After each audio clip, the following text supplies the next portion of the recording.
It's a huge step towards India's Mission 2026 to remove all traces of Maoist terror from across the country, and it went almost unnoticed.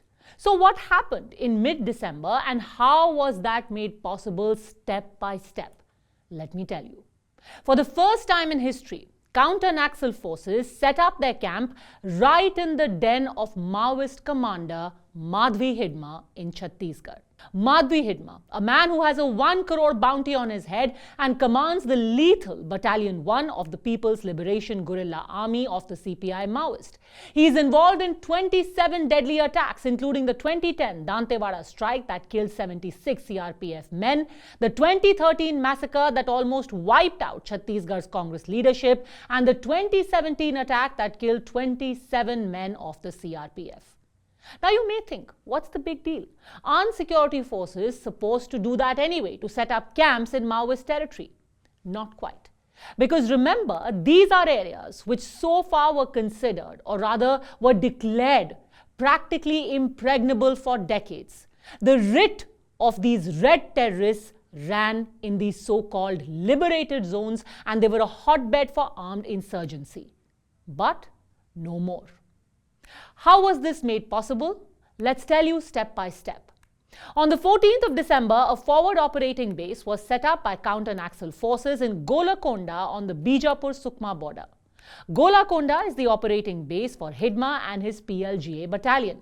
The village, Gundam, where this anti-insurgency camp is now set up and where forces are now stationed, is located about 10 kilometers from Puvarti, Hidma's ancestral village. Gundam till last year was also a location for Naxal training camps, a location for regular celebrations of Shahidi Divas by CPI Maoists. But before this base was set up, the big challenge was of connectivity. Roads were unseen in this area because civilian contractors were threatened, extorted, and even killed by the Maoist insurgents. Multiple tenders were put out, but none of them got any response from civilian contractors. And then the Home Ministry brought in the Border Roads Organization. Remember, this was a measure that was an extreme one because the BRO, as the name suggests, is exclusively used for building roads on India's difficult border terrains. Now, the BRO is constructing 2 roads in this area. One from Puvarti, which is Hidma's village, to Silgar, and the second road from Taram to Kondapalli. 3 more road stretches are also in the pipeline and are awaiting clearance. So the MHA, to ensure that roads are made, employed the BRO to come in and make these roads. Silgar and Puvarti are believed to be home to several other Maoist commanders as well. This is also an area where several innocent villagers have routinely been killed after being branded police informers by the Naxals. In addition to that, 200 Maoists are believed to be hiding in this area, in these villages, as Hidma's so-called protection force. But now, with the construction of roads, these villages are linked to each other. They are not unseen and unheard or abujmat, untouched territory as it was declared earlier. The second step is to connect them with the electrical grid. Villages some 15 kilometers from Hidma's place of birth will finally see light for the first time after independence as electricity arrives here. And that's not all. A field hospital has also opened out. It has been opened by the security forces inside Hidma's village. As things stand now, the security vacuum is quickly being filled. In Abujmad, 9 camps have now been established where 0 existed earlier, which is why the Maoists had the gall to say this is a liberated zone. The writ of the Indian state does not run here. Well, not anymore. 9 security camps are right in the heart of this area. On the one hand, strides are being made into the heart of Maoist territory, and on the other, a relentless crackdown continues. The confidence of the authorities stems from the fact that as many as 207 Maoists have been killed just between December 2023 and November 2022 in 2024. As in just the last 1 year, the number of Maoists killed is over 200. This is an unprecedented number. And compare this to how only 20 Maoists were killed in all of 2023. So in 2023, last year, you had only 20 Maoists being killed, and this year, 207 have been brought down.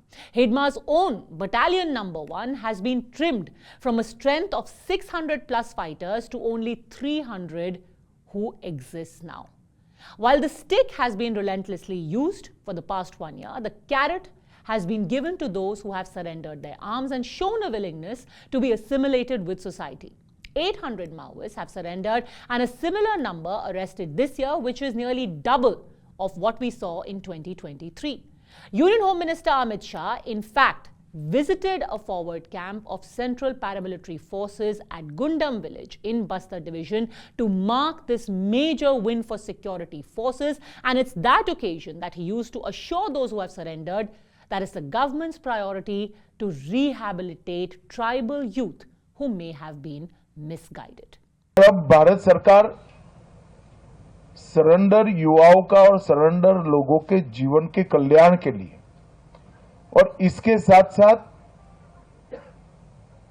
जो नक्सलवाद या हिंसा से पीड़ित लोग थे, किसी का पैर उड़ गया, किसी का हाथ कट गया, किसी की आंख चली गई, कोई मर ही गया, उनके कल्याण की समग्रता से योजना भी बना रही। छत्तीसगढ़ के गृह मंत्री जी को कहा था कि अब जहां जहां सरेंडर हुआ है वह सब राज्य में जाकर एक सबसे अच्छी पॉलिसी छत्तीसगढ़ की बनाएं, जिसको हम पूरे देश भर में रिप्लिका कर All these fast-paced developments on the ground in the past 1 year is part of a plan to finish left-wing extremism from the country. Remember, in 2006, the then Prime Minister of India, Dr. Manmohan Singh, had said that Naxalism is the single biggest internal security challenge ever faced by our country. And 20 years later, the government in the center has now vowed that the country will be rid of the single largest menace by March 31, 2026. This confidence stems from the data revealed by the Home Minister himself, who said that there is a 53% decline in Maoist-related cases and a 70% drop in deaths due to left-wing extremist violence. 85% of the Maoist cadre strength in Chhattisgarh has been eliminated. 85%. 14 top Naxal leaders have been neutralized, and the first time in 30 years, the number of casualties was below 100 in 2022. The center has laid down two rules of law to fight this left-wing extremism. First, to establish the rule of law, the writ of the state in Naxal-affected areas, and second, to compensate for the loss in those areas which so far were deprived of development. The key driver is the 3 C's: road connectivity, mobile connectivity, and financial connectivity, all of which has been done step by excruciating step. The message is loud. The fight to end Maoist terror will be ruthless, driven by a no-holds-barred approach, and those who at one time were called Gandhians with guns, those who have preyed on the very tribals whose voice they claim to represent, will be told that there is no country in India, that there is no place in India which can be declared a liberated zone by them.